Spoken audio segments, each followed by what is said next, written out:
আজ সকালে আচমকায় পাশের বাড়ির আন্টির ডাক শুনে জানলা খুলে দেখি ভগবানের দেওয়া এক স্পেশাল গিফট আমার চোখের সামনে ধরা দিয়েছে।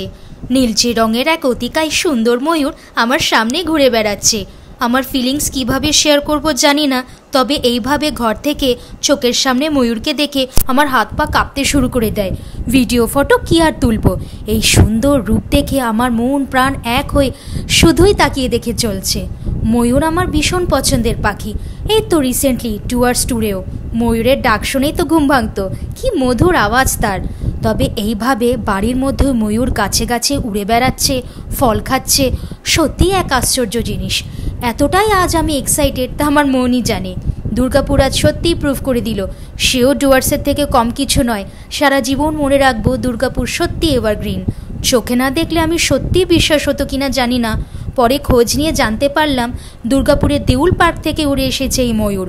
কত দূরে দূরে উড়ে বেড়াচ্ছে এত বড় পাখি, আমি তো সত্যিই রীতিমতন হতভম্বিত। ছাড়তে ইচ্ছে একদমই করছিল না, যেন মনে হচ্ছিল এইভাবেই কেটে যাক। ছুতে যদি পারতাম, যদি কিছু পালক পেতাম। পাশাপাশি এটাও চিন্তা হচ্ছিল কোথায় উড়ে চলে গেল ওই পাখি।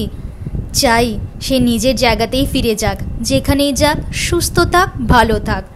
আয়ুর ময়ূরকে বন্দি হিসেবেও আমি দেখেছি, সেটা খুবই কষ্টকর। আমাদের বাড়ির ছাদে তো অনেক রকমেরই পাখি আসা যাওয়া করে, তবে আজ ময়ূরকে দেখতে পাওয়া এক আশ্চর্য প্রদীপের সমান।